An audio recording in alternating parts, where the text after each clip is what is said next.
Okay, play number 5, series number 4 here, guys. You can see he still has, well, he has a 3rd and 8 now, a ball on the 39-yard line with 55 seconds left in the half. He is going empty set tight end here, running a stick and nod play. So on the outside, both receivers are running go routes or fade routes. His slot to the left here is running a bench route. Tight end's running the stick and nod play. So basically, it's running an out and then post. And then his slot, number 2 slot to the right here, is running a pivot route. So basically, he's going to break outside a little bit and then cut back inside in this case. Let's go ahead and run through. Well, let's see what his opponent's doing here. It looks to be the exact same defense he was in the last play. And it looks to be, yeah, the exact same thing. It looks like he's going to creep over. And the reason I'm saying that is basically, see that safety? He's already moved into the position here now that he has an actual number 2 to worry about. So let's go ahead and run through the play, see what happens. As far as what should be open here, I would think this would eventually open up fairly quickly. Also, the stick and nod here should open up. The bench route should open up. I don't see these two opening up, mainly because they are so soft on the coverage here. So let's go ahead and run through it and see what happens. So yeah, we're definitely seeing man-to-man across the board here.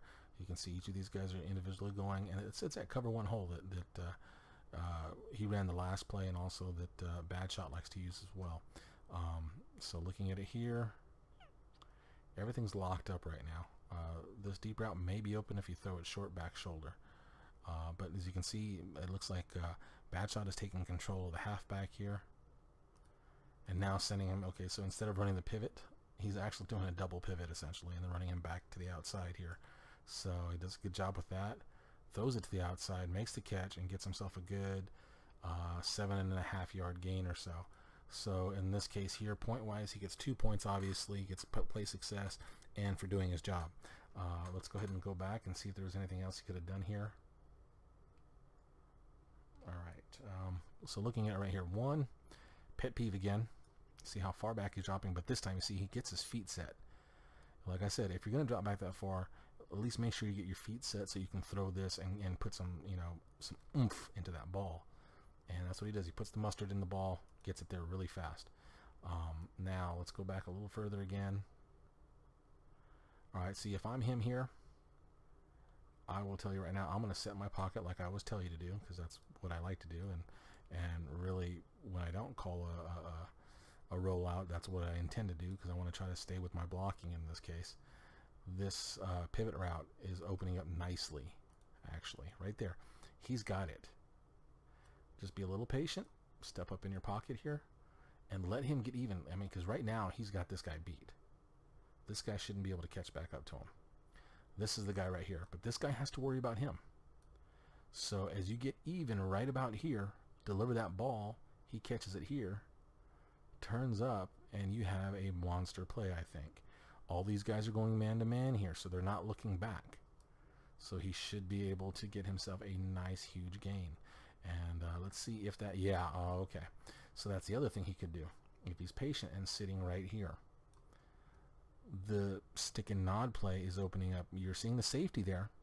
But if you lead him to the left here and flat, meaning you pull back on the stick towards the left, so it throws the ball right about here, forces your tight end, in this case, to come flat to make the catch there.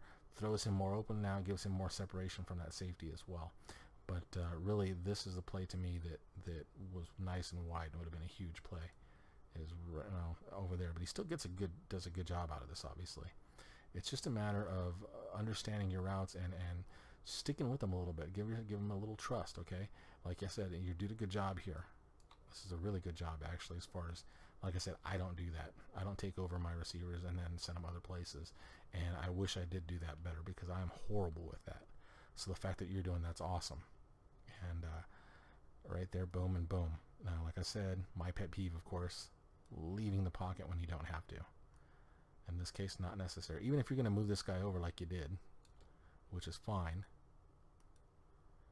he's still open, so you can still hit that right away. So, either way, this works. You give yourself a little bit better angle, of course, but you run the risk of him coming free to make the sack. So that is that for this play. Obviously, like I said, this is a 2-point play. And obviously, I'm giving a little more coaching in this, mainly because I see more coaching points to work with and to discuss. So And I just want to make sure anybody who's watching this, if it's bad or anybody else who's watching this, I'm not saying these things to be negative at all. I'm saying these are teaching points. You know, these are things that we can improve to make our game better and to understand the facets of football in general. You know, these are things I would tell a quarterback that I'm coaching. Okay, so just realize that, and I'm trying to help improve. All right, so let's go on to the next play, guys.